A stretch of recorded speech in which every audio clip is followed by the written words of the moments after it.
Selamat datang di mata kuliah Filantropi Kesehatan dan Pengembangan Aplikasi Digital Kesehatan. Saya Dani Ferdian dari Departemen Ilmu Kesehatan Masyarakat Fakultas Kedokteran Unpad sebagai Ketua Kelompok Kerja Filantropi Kesehatan, Pusat Studi Sistem Kesehatan dan Inovasi Pendidikan Tenaga Kesehatan FK Unpad. Pada kesempatan ini, saya akan menyampaikan topik mengenai landasan, potensi, dan tantangan filantropi kesehatan. Kesehatan adalah hak yang dimiliki oleh setiap individu. Jika kita merujuk pada hasil Deklarasi Hak Asasi Manusia yang telah ditetapkan oleh Organisasi Kesehatan Dunia pada tahun 1948, konstitusi ini menekankan bahwa hak untuk mendapat pelayanan kesehatan adalah salah satu dari beberapa hak yang mendasar. Ketentuan ini telah menjadi acuan selama lebih dari 70 tahun dalam memajukan hak asasi manusia dalam kesehatan. Sektor kesehatan di Indonesia saat ini berada dalam kondisi ekonomi yang relatif sulit. Salah satu faktor karena pertumbuhan cepat gross domestic product atau GDP tidak seiring dengan bertambahnya tax ratio yang mengakibatkan penurunan share GDP untuk kesehatan.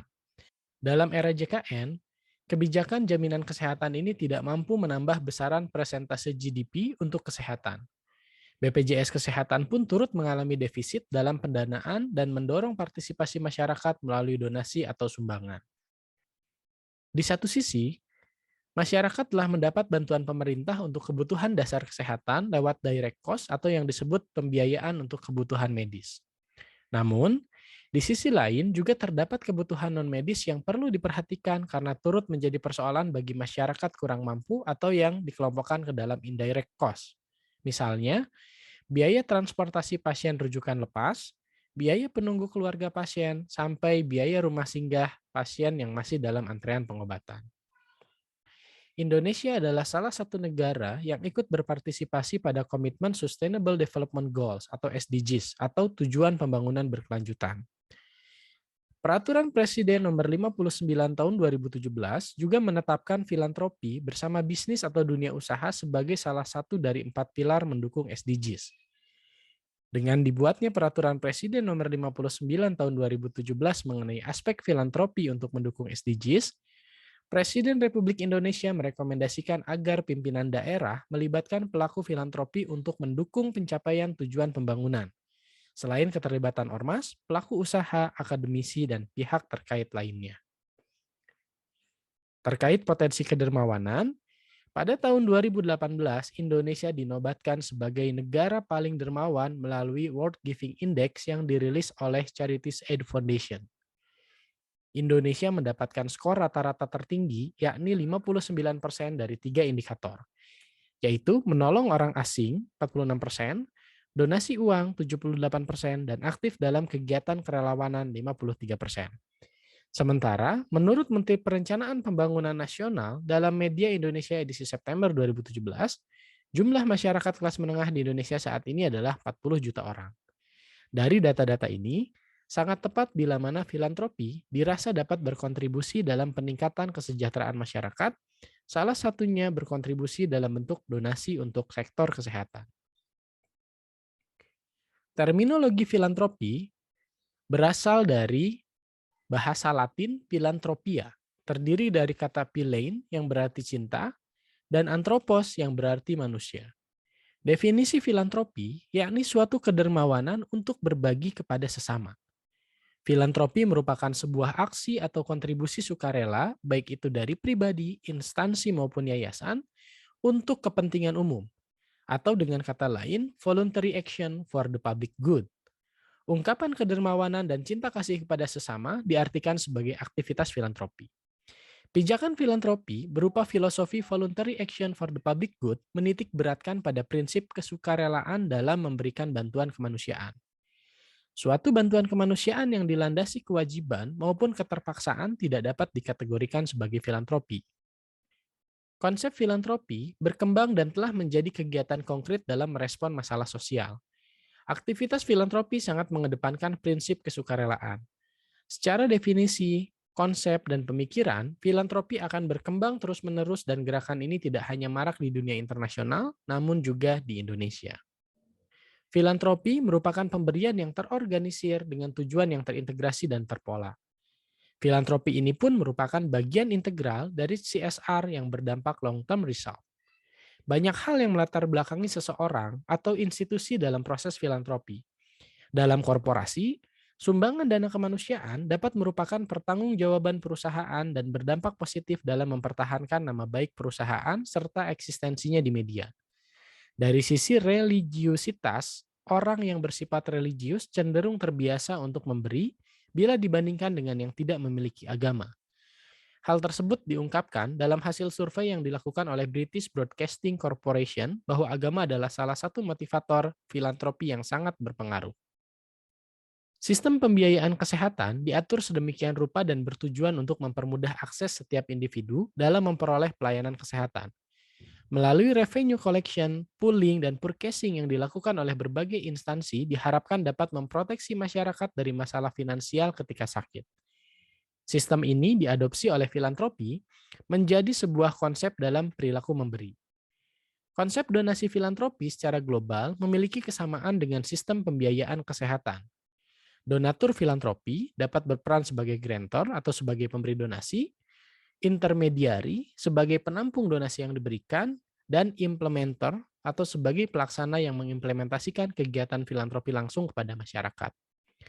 Organisasi yang melakukan filantropi memiliki visi misi dan sistem manajerial yang mengatur pemberian donasi. Dalam perannya sebagai pelaku filantropi, individu maupun institusi dapat menjalankan salah satu peran dalam pemberian bantuan kemanusiaan. Meskipun peran tersebut dapat berubah sesuai dengan kebutuhan di masyarakat. Potensi filantropi kesehatan di Indonesia akan tetap besar karena permasalahan yang dihadapi Indonesia masih sangat mendasar. Di antaranya stunting, penyakit tidak menular, permasalahan lingkungan, dan banyak permasalahan kesehatan lainnya sehingga diperkirakan institusi masih tetap bertumbuh untuk berkiprah di bidang kesehatan.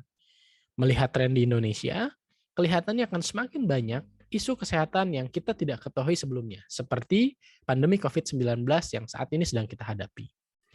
Filantropi kesehatan masih memiliki potensi untuk berkembang di tahun-tahun mendatang. Kolaborasi dengan pemerintah dibutuhkan untuk dapat mewujudkan peningkatan kualitas kesehatan dalam masyarakat. Terdapat banyak celah di mana institusi pelaku filantropi dapat membantu masyarakat lewat program kesehatan yang belum tercakup oleh pemerintah. Sebelum era JKN, banyak organisasi non-pemerintah yang berkontribusi untuk program yang berkaitan dengan pengobatan pasien. Di era JKN, pemerintah telah berfokus untuk menanggung pembiayaan kebutuhan medis. Dengan kata lain, sinergi dan kolaborasi antar pemerintah dan organisasi non-pemerintah dibutuhkan agar setiap masyarakat mendapatkan hak untuk sehat secara menyeluruh. Undang-undang Perseroan Terbatas mewajibkan suatu perusahaan juga untuk menaruh perhatian pada isu sosial melalui program CSR, yang salah satunya diwujudkan lewat filantropi perusahaan. Sumbangan sosial yang diberikan oleh suatu perusahaan sebagai grantor dapat dialokasikan untuk sektor kesehatan. Adapun tantangan dalam filantropi kesehatan, di antaranya adalah dalam persiapan untuk pemberian bantuan kemanusiaan, permasalahan dapat ditemui mulai dari level pemerintah. Pendistribusian donasi kerap memerlukan data statistik, misalnya data kependudukan maupun data statistik kesehatan. Akurasi data diperlukan untuk analisis perencanaan dan pencapaian program donasi. Beberapa pelaku filantropi mengeluhkan keterbatasan data yang tersedia, terlebih di daerah pelosok. Ditambah proses birokrasi yang terjadi yang membuat filantropis kesulitan dalam berkontribusi. Keterbukaan dari pemerintah juga menjadi tantangan tersendiri dalam filantropi kesehatan. Pelaku filantropi beranggapan bahwa beberapa oknum pemerintah terkesan menaruh curiga pada lembaga filantropi yang mau berkontribusi kepada masyarakat. Spektrum filantropi kerap belum dipahami oleh pemerintah sehingga tidak terjadi pemahaman mengenai not-for-profit enterprise, di mana keuntungan yang didapatkan dapat dikembalikan kepada social cost untuk keberlanjutan suatu program. Dalam pelaksanaan program bantuan kemanusiaan di masyarakat, institusi filantropi dapat menemui permasalahan yang langsung terkait dengan penerima bantuan. Beberapa masalah yang berhubungan dengan ketidakpercayaan masyarakat, pesimisme terhadap suatu program, maupun kecurigaan terhadap donatur dapat berdampak pada penolakan meskipun dinilai bahwa bantuan tersebut sedang sangat dibutuhkan. Misalnya, ketidakpahaman masyarakat tentang suatu proyek kesehatan ataupun program kesehatan yang dianggap terlalu rumit dengan efek yang belum dapat dibayangkan. Perbedaan prinsip pandangan aliran juga dapat menghambat distribusi bantuan kemanusiaan, baik aliran politik maupun aliran kepercayaan. Filantropi juga memerlukan inovasi dalam pengembangan suatu program bantuan kemanusiaan. Institusi pelaku filantropi ditantang untuk tidak hanya berkarya pada bantuan yang sifatnya reaksioner atau yang menjadi flavor of the day, tetapi juga jeli melirik ke sektor kesehatan lain yang memerlukan perhatian jangka panjang dan belum banyak dieksplorasi oleh para filantropis.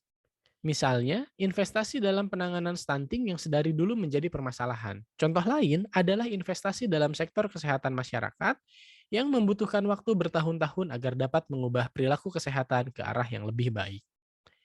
Para filantropis pun ditantang agar dapat berkolaborasi dengan lembaga lain untuk mewujudkan terciptanya kualitas dalam kesehatan masyarakat. Suatu hal yang menarik bahwa para institusi pelaku filantropi yang terdiri dari grantor, intermediari, dan implementer tidak melihat adanya suatu persaingan di lapangan dalam pemberian donasi. Tantangan justru terjadi tatkala ditemukan pihak yang mencoba melemahkan program bantuan kemanusiaan atau pihak yang melakukan program bisnis berselubungkan bantuan kemanusiaan serupa. Sinergi antar institusi diperlukan agar program kesehatan dapat terlaksana dengan baik dan berkesinambungan. Merupakan suatu tantangan dalam menciptakan penguatan kapasitas masyarakat agar mereka pada akhirnya dapat membuat program menjadi berkelanjutan dan mengurangi ketergantungan. Tantangan lain adalah permintaan donor yang irasional. Donor tentunya akan meminta pertanggungjawaban dari setiap dana yang mereka keluarkan. Ada beberapa donor yang reasonable karena mereka sadar impact tidak bisa cepat. Tapi ada juga donor yang tidak mau tahu, pokoknya program ini harus berjalan sesuai dengan kemauan mereka. Dan yang terakhir, tantangan filantropi kesehatan adalah bagaimana menjaga agar program itu berkelanjutan. Tantangannya, bagaimana program yang sudah digulirkan melalui dana filantropi ini bisa sustain di masyarakat karena tidak selamanya para filantropis berada dalam lingkungan masyarakat tersebut. Terima kasih dan sampai jumpa pada pembahasan topik yang lain.